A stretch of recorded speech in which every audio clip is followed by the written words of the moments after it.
नमस्कार दोस्तों, जैसा कि आप देख ही पा रहे हैं मेरे बैकग्राउंड में, ये एक बहुत ही अच्छी लीगल प्रोपोजिशन है या एक लीगल एडेज है या एक लीगल प्रोवर्ब है। वो है कि hard cases make bad law. और ये जो जजमेंट मैं आपको आपके सामने लाया हूं, ये इसी लगभग प्रोपोजिशन पे है और इसमें बहुत सारा केस लॉ डिस्कस किया गया है और ये बहुत ही काम आने वाली जजमेंट है आप लोगों की। आप इसका जो है लिंक सेव कर लें अपने पास और मैं भी इसको अपनी प्लेलिस्ट में डालूंगा, जो ट्रांसफ़र मैटर वाली, ट्रांसफ़र ऑफ एम्प्लॉयज़ वाली है प्लेलिस्ट, प्लस जो सर्विस मैटर वाली है। तो क्या है ये जजमेंट, मैं आपको ले चलता हूँ जजमेंट की तरफ, और क्या इसके फैक्ट्स एंड सर्कमस्टांसेस है वो तो आप जैसे थंबनेल से भी देखी थोड़ा सा गेस कर पाए होंगे कि क्या है।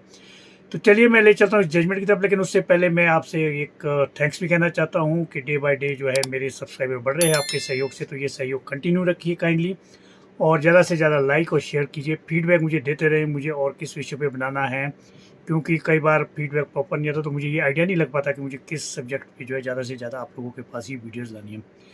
तो चलिए without wasting no further time मैं आपको ले चलता हूँ जजमेंट की तरफ। इसमें जो फैक्ट्स है, जैसा कि आप देख पा रहे हैं, इसमें फैक्ट्स जो है एक किसी की ट्रांसफ़र विद इन 6 मंथ्स हुई थी और वो थी on the basis of DO letter.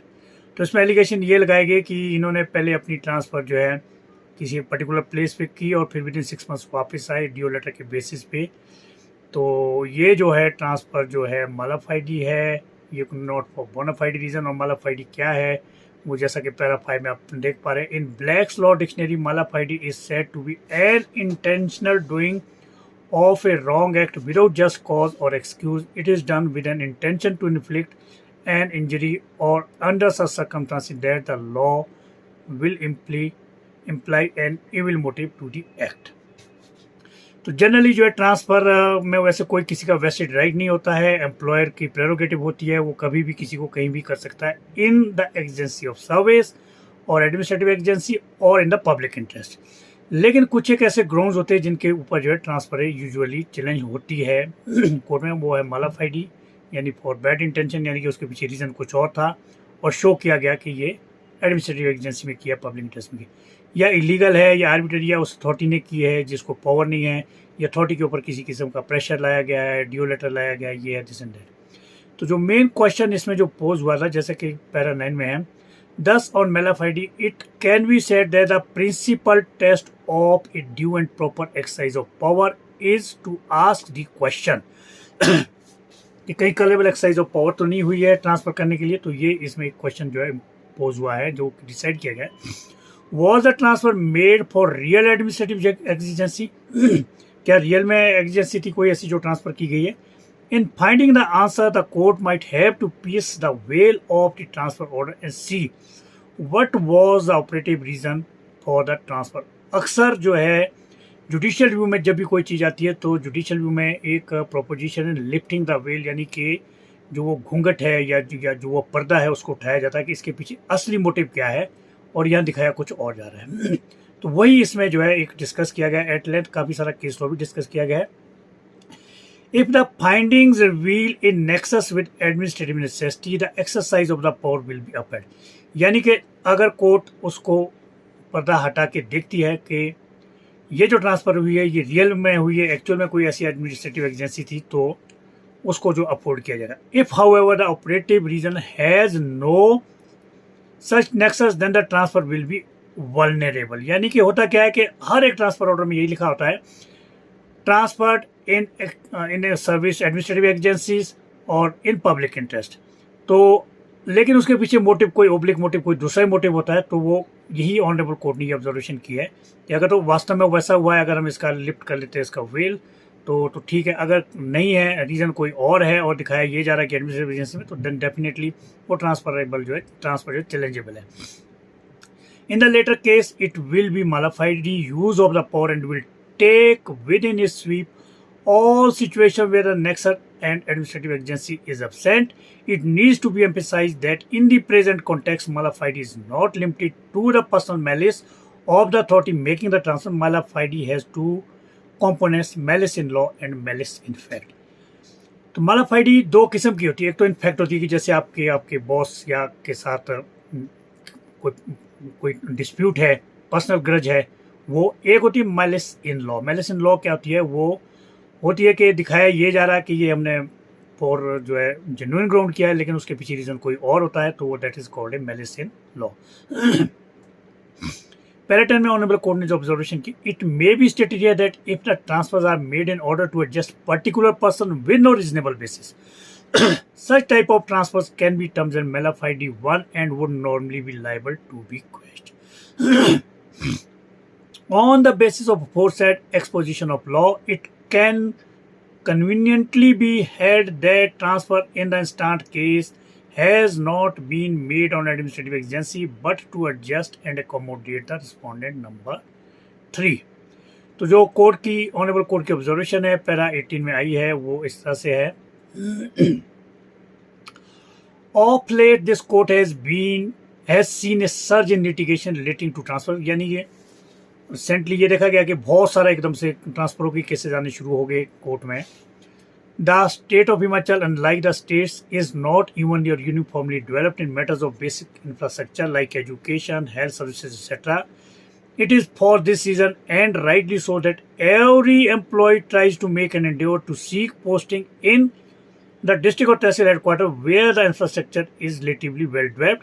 This we observed on the basis of the statistics relating to Shimla alone, where floating population is equal to permanent population. Most of these migration in urban area is directly related with education of children, and thereafter it could be for other purposes like better health facilities, etc. Para 19 में ये कहा है कि लोग जो एक आपस में कार्टेल सा बना देते हैं म्यूचुअल ट्रांसफरों का, कि एक दूसरे के साथ वो पहले कर दिए, फिर उसके बाद दोबारा आपस में वहीं के वहीं रोटेट होते जाते हैं। इसके बारे में भी ऑनरेबल कोर्ट ने बहुत एक स्ट्रॉन्ग ऑब्जर्वेशन की है।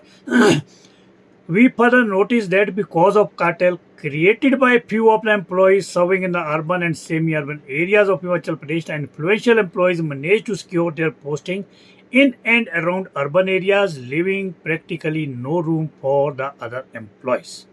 ये एक बहुत ही स्ट्रॉन्ग ऑब्जर्वेशन है ये ऑनरेबल कोर्ट की।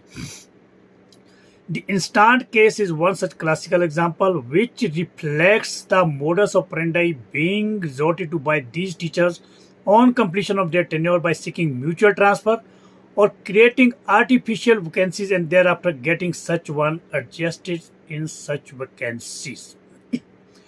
तो पैरा 22 में जो है ऑनरेबल कोर्ट ने कहा है कि ये ड्यूटी ऑफ एम्प्लॉयर है कि they act like a model employer and not to create monopoly in favour of the selected few, कि उन्हीं को वहाँ पे रोटेट करते रहे, बल्कि एक मॉडल एम्प्लॉयर की क्या ड्यूटी होती है कि वो सबको ये अपॉर्चुनिटी मिली है, सबके बच्चों ने शहर में पढ़ना होता है। पैरा 23 में यही ऑब्जर्वेशन की है। State and undertakings are expected to function like model employer, ये यानी कि सिर्फ गवर्नमेंट के लिए नहीं है बल्कि बोर्ड कॉर्पोरेशन वगैरह जो भी इसके अंडर और आते हैं उन सबसे ये एक्सपेक्ट किया जाता है कि हर एक आदमी को अपॉर्चुनिटी मिले, सबके बच्चों ने शहर में पढ़ना होता है। तो पैरा 31 में जो ऑनरेबल कोर्ट ने ऑब्जर्वेशन की है, both petitioners and respondents have remained posted near by. इसमें दोनों ही पार्टी जो है नियर बाय काफ़ी लंबे स्पेल से जो है पोस्टेड थे, और जो है फिर ऑनरेबल कोर्ट ने ऑब्जर्वेशन ये की है, in conclusion even though we find the transfer of the petitioner to be mala fide as it has been made in order to adjust the third respondent with no reasonable basis, but that does not mean that the petitioner would be entitled to be retained at Government Senior Secondary School, Sanjoli.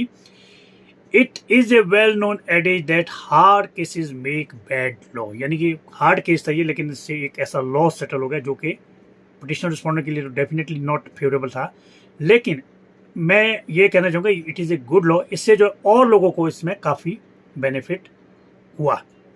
फिर जो है कहा है कि granting leave to either of the parties would cause injustice to other, यानी कि अगर इनमें से इनको लीव दिया जाए, हालांकि ये देखा गया कि डीओ लेटर के ऊपर ट्रांसफर हुई थी विद इन 6 मंथ हुई थी, तो it was definitely A case जहाँ के ऑनरेबल कोर्ट इंटरफियर कर सकता था, लेकिन ऑनरेबल कोर्ट ने इंटरफियर नहीं किया फॉर द रीज़न कि दोनों पार्टी आपस में म्यूचुअल ट्रांसफ़र करा के शहर के नज़दीकी रहते रहे, और इसीलिए फिर ऑनरेबल कोर्ट ने कहा कि नो, अगर हम इनको लीव दे देते तो औरों के साथ इनजस्टिस होगा जो कि कभी भी शहर में अपने बच्चों को पढ़ाने के लिए नहीं आ पाए। तो ये इतनी सारी ऑब्जर्वेशन की ऑनरेबल कोर्ट ने बड़ी स्ट्रिक्टली, और पैरा 43 में तो फिर डायरेक्शन ही दे दी। Before parting we hope and trust that the respondents would take all requisite steps to break the cartel and as far as possible ensure that maximum number of teachers, especially those whose children are to appear in board examination and examination for professional courses are afforded an opportunity to serve in the district and tehsil headquarters or whatever requisite infrastructure like educate bandwidth facility of tuition etcetera are available. तो इस basis पे वो teachers जो कि जिनके बच्चे जो है हायर क्लासेस में है और वो चाहते हैं कि शहर के नज़दीक उनकी ट्रांसफ़र हो, not only the teacher any employ, और उन्हें काफ़ी टाइम से अगर ऐसा समय नहीं मिला है तो on the base of this they can apply to the competent authority and seek their adjustment in tehsil headquarter, district headquarter या कैपिटल सिटी। तो ये जजमेंट जो है बहुत ही वैल्यूएबल जजमेंट है, बहुत काम आने वाली आप लोगों के। अब मैं ले चलता हूँ आपको कि क्या है ये जजमेंट और ये कब की है।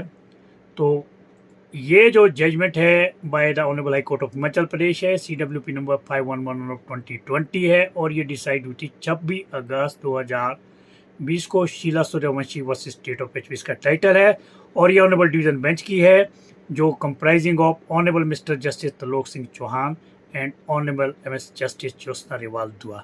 तो आई होप कि ये जजमेंट आप लोगों के काफ़ी काम आएगी। आप इसे ज़्यादा से ज़्यादा शेयर करें, सब्सक्राइब करें, अपना फीडबैक दें, आपको और किस विषय पे जो है जजमेंट चाहिए या मुझे वीडियो बनानी चाहिए किस टॉपिक पे, तो आप ज़्यादा से ज़्यादा जो है मुझे कमेंट और फीडबैक दें। काइंडली फीडबैक जो है मुझे इस वीडियो के कमेंट सेक्शन में ही दें, व्हाट्सएप पे ना दें। Thank you very much and God bless you all. Bye bye.